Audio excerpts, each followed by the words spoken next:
South India Shopping Mall, The Wedding Mantra, Sarikotta Wedding Collection, South India Shopping Mall. Hi hello welcome to Suman TV. నేను మీ Roshan. So already ప్రధాని నరేంద్ర మోడీ గారి అధ్యక్షతన DGMO స్థాయిలో చాలా heat discussion నడుస్తుంది.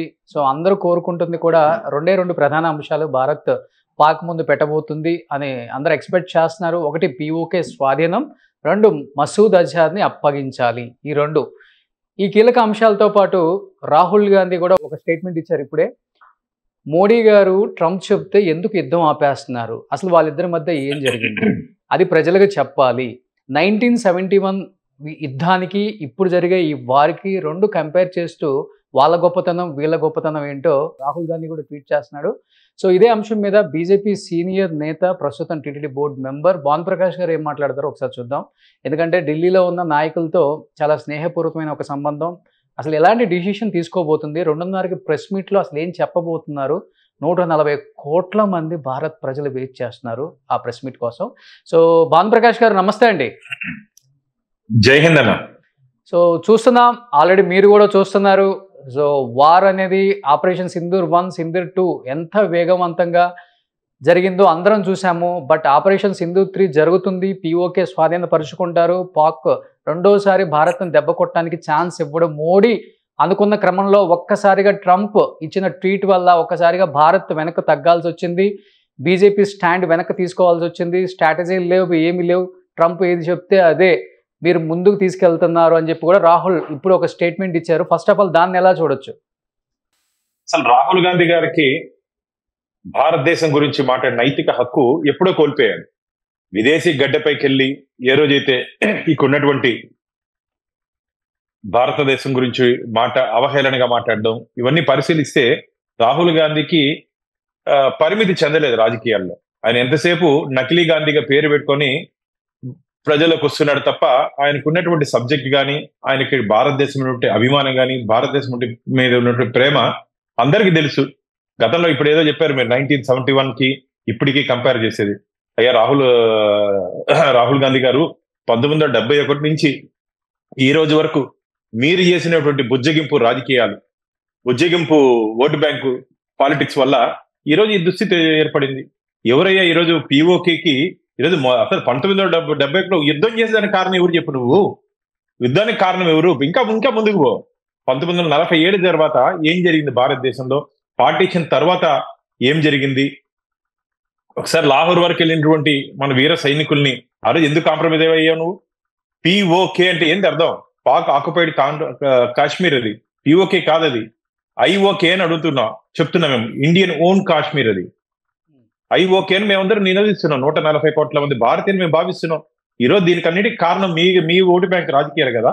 గతంలో కాశ్మీర్లో మన వీర సైనికుల మీద రాళ్ళు వేస్తున్నారు. పని మీద ఇది జరిగింది. ఈ మధ్యకాలం ఎక్కడ జరుగుతుందా? వాళ్ళ పని వేస్తే కూడా వీళ్ళు మౌనంగా పోవాలంట.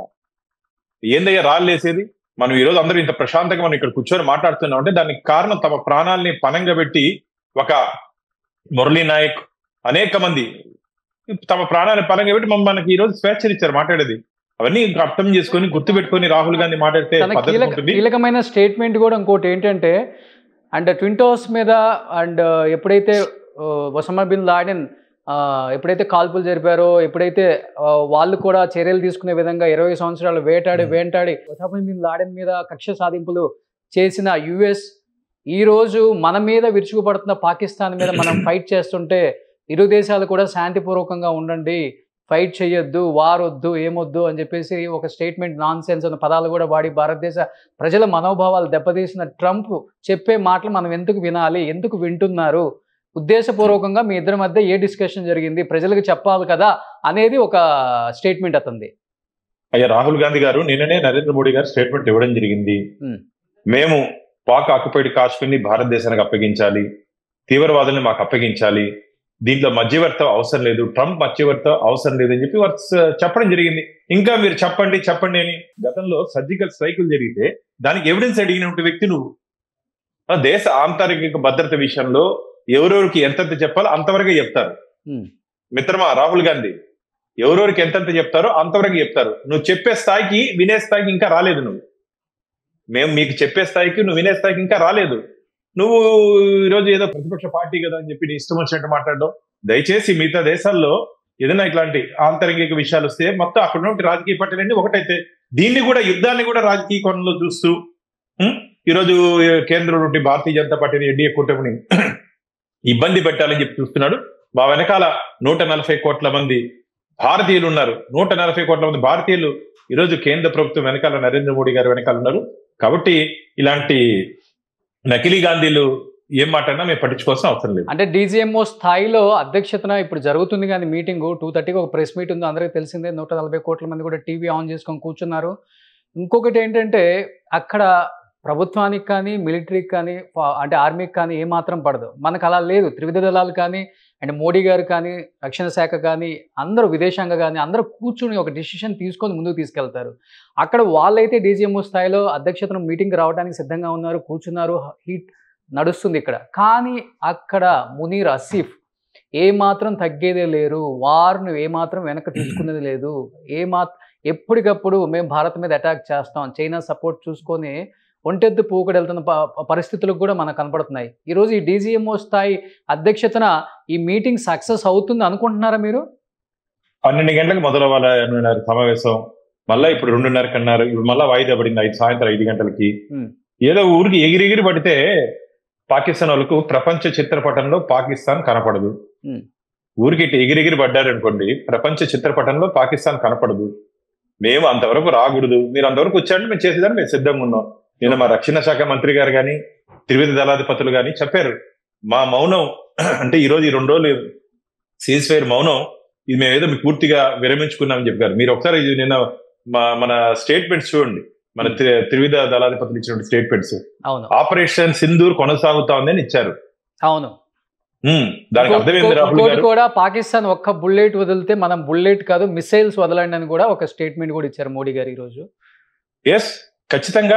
ఈ రోజు మీరు కానీ గమనించినట్టయితే పాక్ భూభాగంలోకి వెళ్ళి అక్కడ ముఖ్య నగరాలైనటువంటి లాహోర్, రావల్పిండి ఆ ఎయిర్ బేస్ లని ధ్వంసం చేసి వచ్చింది మన ఎయిర్ ఫోర్స్, ధ్వంసం చేసి వచ్చింది. వాళ్ళు కోలుకోవాలంటే ఇంకా సమయం పడుతుంది.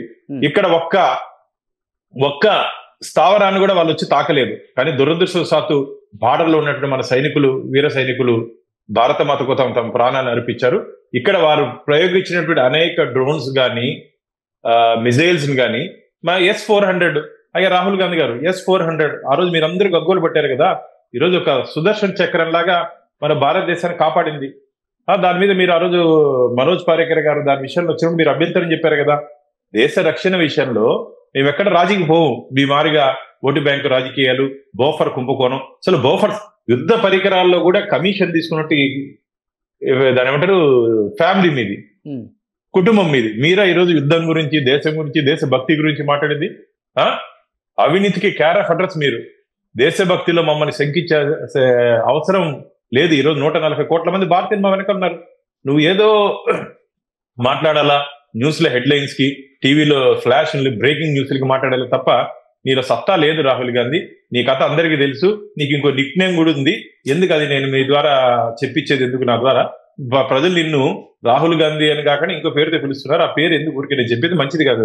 మేము మళ్ళీ ఆ పేరు కానీ చెప్తే. భానుగారు, ఇప్పుడు మీరు బీజేపీ సీనియర్ నేత, ఎంతోమంది కేంద్ర మంత్రులతో చాలా స్నేహపూర్వకమైన సంబంధాలు మీకు ఉన్నాయి కాబట్టి ఢిల్లీలో ఎలాంటి డిస్కషన్ జరుగుతుంది, ఎలాంటి డిసిషన్స్ తీసుకోబోతున్నారు అనేది మీకు కొంచెం అవగాహన ఉండి ఉంటుంది కాబట్టి అడుగుతున్నాను. S-400 ఇప్పటికే S-400తో తిప్పి కొడుతున్నాము, వాళ్ళు వచ్చే మిసైల్స్ కానీ డ్రోన్స్ కానీ తిప్పికొట్టే ప్రయత్నం సక్సెస్ అయిపోయింది. కానీ ఇప్పుడు ఆల్రెడీ రష్యా నుంచి S-500 మోడీ గారు రేపో ఎల్లుండో వచ్చే అవకాశం ఉంది, ఆల్రెడీ ఆర్డర్ ఇచ్చింది, వాళ్ళు పంపించే ప్రయత్నం అయితే చేస్తున్నారు అంటున్నారు. S-500 నిజంగానే వస్తే ఏం జరగబోతుంది? S-500 నిజంగానే కొనుగోలు చేశారా దాదాపు 10,000 కోట్లు పెట్టి? ఇప్పటికే భారతదేశం సొంతంగా తయారు చేసినటువంటి ఆకాష్ గాని, బ్రహ్మోస్ గాని ఇవన్నీ మన దగ్గర ఉన్నాయి. ఈ యుద్ధ పరికరాల విషయంలో ఇంకా అడ్వాన్స్ పోవాల్సిన అవసరం ఉంది. ఎందుకంటే ఇప్పుడంటే గతంలో గుర్రాల మీద, ఏనుగుల మీద పోయి యుద్ధాలు చేసుకునే వాళ్ళు. మన చరిత్రలో కానీ చూసుకుంటే గుర్రాల మీద, ఏనుగుల మీద ప్రత్యక్షంగా దూరి యుద్ధం చేసుకుని ఇదంతా ఎయిర్ స్పేస్ లో చేస్తున్నారు.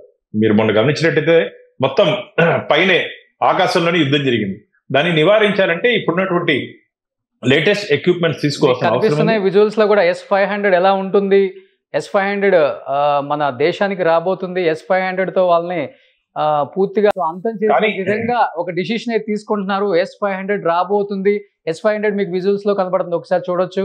పూర్తిగా S-500 ఎలా ఉంటుంది, దాంతో ఎలాంటి బెస్ట్ టెక్నాలజీ ఏంటో అదంతా కూడా మీకు డీటెయిల్స్ లో కనబడుతుంది. నెక్స్ట్ కమింగ్ వీడియోలో కూడా మీకు కంప్లీట్ గా చెప్తాను నేను. అది రాబోతుందా అండి నిజంగానే? కానీ అది మనకు తెలియదు, అది ఆ విషయాలు అదే చెప్తున్నా కదా. దేశ ఆంతరంగిక విషయాలు, మిలిటరీకి సంబంధించిన కొన్ని విషయాలు ఎంతవరకు చెప్పాలో వారు కూడా అంతవరకే చెప్తారు. అది కూడా ప్రధానమంత్రి, రక్షణ మంత్రి, security, national security adviser Doval గారికి ఆ పరిధిలో చర్చలు జరిగితే ఆ పరిధిలో నిర్ణయాలు తీసుకుంటారు. దాని నిర్ణయం తీసుకున్న తర్వాత అఖిల పక్షంలో ఏదైతే చెప్పాలో అంతవరకు చెప్తారు. మొన్న కూడా మీరు వినుంటారు, రాజ్నాథ్ సింగ్ గారు మాట్లాడుతూ రాహుల్ గాంధీ గారికి సమాధానం కూడా చెప్పడం జరిగింది. ఎంతవరకు చెప్పాలా, ఏది చెప్పాలా అంతవరకే చెప్తారు. వారు ప్రధానమంత్రిగా, వారు అమ్మగా వాళ్ళ నానమ్మ గారు ఉన్నప్పుడు కూడా, వాళ్ళ నాన్నగారు ఉన్నప్పుడు కూడా అందరిని పిలిచి వీధి పంచాయతీల మారిగా, చెట్టు కింద పంచాయతీల మారిగా మొత్తం చోలో చెప్పరు. రాహుల్ గాంధీ గారు చోలో చెప్పరు. మీరు కూడా ఒక రాజకీయాల్లో ఒక గల్లీ నుంచి ఢిల్లీ వరకు పరిపాలించిన ఒక పార్టీ నుంచి ప్రాతినిధ్యం వహిస్తున్నారు. మీకు తెలియదా ఏం జరిగింది గతంలో? చెట్టు కింద పంచాయతీలో ఏం జరిగిందో మీ అందరికి చెప్పేదానికి. కాబట్టి ఎంతవరకు చెప్పాలో అంతవరకు చెప్తుంది కేంద్ర ప్రభుత్వం. ఓకే, సో అందరు ఎక్స్పెక్ట్ చేస్తున్న విధంగా బీజేపీ కావచ్చు, మోడీ గారు కావచ్చు, తీసుకునే రెండు ప్రధానమైన కీలక ఇంపార్టెంట్ థింగ్స్ ఏంటి అంటే, ఈరోజు పీఓకేని స్వాధీనపరుచుకోవాలి, పీఓకేని మాకు అప్పగించాలి. సో భారత్లో భూభాగం అది కూడా అదొకటి, ఇంకొకటి మసూద్ అజర్ని మాకు అప్పగించాలి. ఈ రెండు కీలక అంశాలు ఈరోజు పాక్కి భారత్ అనేది ముందు పెట్టబోతుంది అనేది జరుగుతున్న ఒక డిస్కషన్. కాబట్టి ఈ రెండే జరుగుతాయని మీరు ఎక్స్పెక్ట్ చేస్తున్నారా? ఒకటి పీఓకే, రెండు మసూద్ అజర్. దీనికన్నా ఎక్కువ కూడా జరుగుతాయని ఆశిస్తున్నా. దీనికన్నా ఎక్కువ జరుగుతుందని ఆశిస్తున్నా.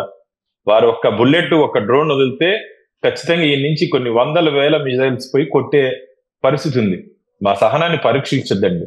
మొన్న పహల్గామ్ లో జరిగినటువంటి సంఘటన చాలా బాధాకరమైన సంఘటన.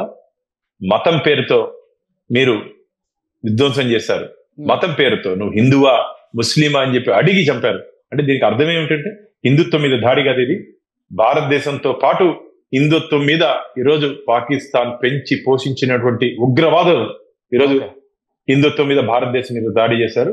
ఇది చూస్తూ ఊరుకుండే మీ హయాం కాదు రాహుల్ గాంధీ గారు. మీ హయాంలో జరిగినట్టు విధంగా ఇప్పుడు జరగదు. ఇప్పుడు పూర్తి స్వేచ్ఛనిచ్చాము త్రివిధ దళాలకి, ఎయిర్ ఫోర్స్, నేవీ, మిలిటరీకి ఫ్రీ హ్యాండ్ ఇచ్చాం. వారు ఏ నిర్ణయంలో ఏం చేస్తారో వారు సమిష్టిగా నిర్ణయం తీసుకుంటారు. మీ మాదిరిగా రాళ్ళేసినా తిరిగి బుల్లెట్ పోకూడదు అని చెప్పి హుకుం జారీ చేసే ప్రభుత్వం మాది కాదు. సైనికుల మీద రాళ్ళేసినా వాళ్ళు ఏం అనకూడదు, వాళ్ళు ఏం చేయకూడదు అని చెప్పి ఉజ్జగింపు రాజకీయాలు చేసే పార్టీ మాది కాదు.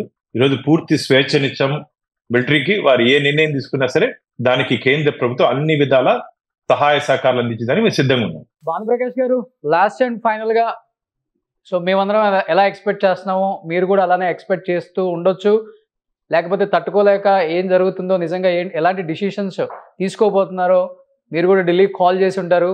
సో ఈ రెండు ప్రధాన అంశాలు కాకుండా ఇంకేదైనా అంశాలు మీకు తెలిసింది లేకపోతే మీరు ఎక్స్పెక్ట్ చేస్తున్నట్టు ఏమని చెప్తారు లాస్ట్ అండ్ ఫైనల్ గా? ఇప్పటికే జరిగినటువంటి 4 రోజుల్లోనే పాకిస్తాన్ కి భారతదేశం సైన్యం సత్తా తెలిసింది. వారికి ఉన్నటువంటి JF-17 F-16 కానీ JF-17 కానీ అనేక యుద్ధ విమానాల్ని మనం ధ్వంసం చేయడం జరిగింది. అలాగే వారి దేశంలో ఉన్నటువంటి నట్టింటికి నడి వీధిలోకి వెళ్ళి అక్కడ విధ్వంసం చేసి రావడం, వారు ఎయిర్ బేస్ ని ధ్వంసం చేసి రావడం జరిగింది. వారు ఇప్పటికే భయపడిపోయి భయంతో బిక్కుబిక్కుమంటూ ఈరోజు మన పాదాలపైకి వచ్చే పరిస్థితి ఉంది. మీరు అంటున్నారు ఇంతకుముందు వారు మిలిటరీ జనరల్ అనేది, అక్కడ అసలు పరిపాలన లేదు. మిలిటరీ జనరల్ అని చెప్పినట్టు ప్రైమ్ మినిస్టర్ వినరు, ప్రైమ్ మినిస్టర్ చెప్పింది ఆయన మిలిటరీ జనరల్ వినరు, అక్కడ చెప్పింది కోర్టులు వినవు. అక్కడంతా ఒక తీవ్రవాద పరిపాలన అంటారు. అసలు పాకిస్తాన్ లో అసలు పరిపాలన అనేది లేదు. కాబట్టి తినేదానికి తిండి లేకపోయినా సరే భారతదేశం మీద ఎగురుతున్నారు. మళ్ళీ చెప్తున్నా, ఇదే వారికి చివరి అవకాశం. ఈ రోజు మనం చెప్పిన అంశాలకి వాళ్ళు ఒప్పుకోకపోతే ఈ రాత్రికి ఆపరేషన్ సింధూర్ 3 POKలోకి మన మిలిటరీ ప్రవేశం అయ్యే అవకాశాలు ఉన్నాయి. ప్రవేశం డెఫినెట్గా అవుతుంది, ఎంటర్ అవుతుంది. ఎంటర్ అయ్యి దౌర్జన్యంగా మన దాన్ని వాళ్ళు ఎలా అయితే స్వాధీనపరుచుకున్నారో 1947లో అదే విధంగా దర్జాగా ప్రవేశించి మరీ మన వాళ్ళు స్వాధీనపరచుకోవడానికి సిద్ధంగా ఉంది. మన ఆర్మీ అంతా సిద్ధంగా ఉంది, అంత కట్టుదిడ్డంగా రెడీ చేసి పెట్టారు పీఓకేలోకి ఎంటర్ అవడానికి ఈరోజు నైట్కి అనే మాట వినిపిస్తుంది. సో ఇదే జరిగితే రేపొద్దున అందరూ కూడా హ్యాపీ దీపావళి అనమాట. వాళ్ళకి డైలీ దీపావళి చూపిస్తున్నాం, మనం నిజంగానే హ్యాపీ దీపావళి చేసుకోవచ్చు అనుకుంటా. ఎక్కడ విరామం తీసుకోలేదు మన సైనికులు సిద్ధంగా ఉన్నారు. ఎప్పుడెప్పుడా అని చెప్పి సిద్ధంగా ఉన్నారు. ఒక్క ఆర్డర్ వస్తే చాలు వాళ్ళు మొత్తం. ఎందుకని చెప్పి మొదటనే పీఓకే కాదు, అది ఐఓకే, ఇండియన్ ఓన్డ్ కాశ్మీర్, అది మన ఓన్ కాశ్మీర్, అది మన సుందర కాశ్మీర్, మన కాశ్మీరు. కాబట్టి వాళ్ళు ఎవరంటే క్లెయిమ్ చేసేదని. అప్పుడు అందుకని రాహుల్ గాంధీ వాళ్ళ నాన్న, వాళ్ళ అమ్మమ్మ, వాళ్ళ నానమ్మ వీళ్ళందరినీ చేసుకుని ఈ రాజకీయాలే కదా ఈరోజు ఈ దుస్థితికి కారణం. కాబట్టి ప్రజలందరూ గమనిస్తున్నారు. రాహుల్ గాంధీ గారు, మీరు ఇంకైనా సరే మీరు భారతదేశం వైపు మాట్లాడితే మంచిది. లేకపోతే రాబో రోజుల్లో ఇప్పటికే దేశంలో 3 రాష్ట్రాల్లో ఏమో పరిమితమైన 2 రాష్ట్రాల్లో రాబో రోజుల్లో 0కి పరిమితం చేస్తారు మీకు దేశ ప్రజలు. ఈరోజు నరేంద్ర మోడీ గారి వెంట దాదాపు 140 కోట్ల మంది భారతీయులు ఉన్నారు. అది నరేంద్ర మోడీ గారు తీసుకుంటే ఏ నిర్ణయమైనా సరే మేము స్వాగతిస్తామని చెప్పి ప్రజలు ఉన్నారు. కానీ ఒక ప్రతిపక్ష పార్టీగా దేశం క్లిష్ట పరిస్థితులు ఉన్నప్పుడు అండగా ఉండాల్సిన మీరు ఈరోజు రాజకీయాలు చేస్తూ, రాజకీయ కోణంలో ఆలోచిస్తూ, రాజకీయ లబ్ధి పొందాలని చెప్పి ఒక నీచపు ఆలోచనకి మీరు రావడం జరిగింది. రాబో రోజుల్లో ఖచ్చితంగా భారతదేశ ప్రజలు మీకు బుద్ధి చెప్తారు.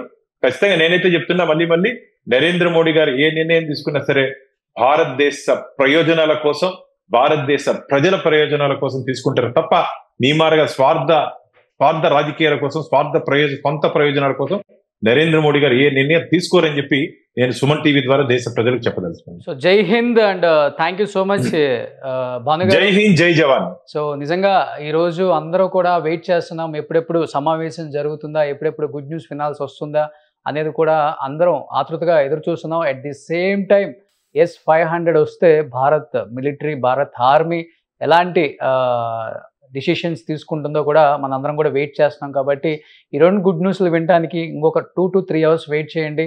మోడీ గారు ఎవరిని కూడా సంతృప్తి పరుస్తారు. భారత్ అంటే భావోద్వేగాలతో కూడింది కాదు, అందరూ కలిసి కూర్చొని తీసుకోవాల్సిన డిసిషన్. కాబట్టి కొంచెం లేట్ అయినా కానీ మోడీ గారు కొట్టే దెబ్బ గట్టిగానే ఉంటుంది, అందరికి తెలిసిన విషయమే. So thank you so much Bhanu గారు. జై హింద్ అన్న. సుమన్ టీవీలో మీ పర్సనల్ అండ్ బిజినెస్ ప్రమోషన్స్ కోసం కింది నెంబర్కి కాంటాక్ట్ చేయండి.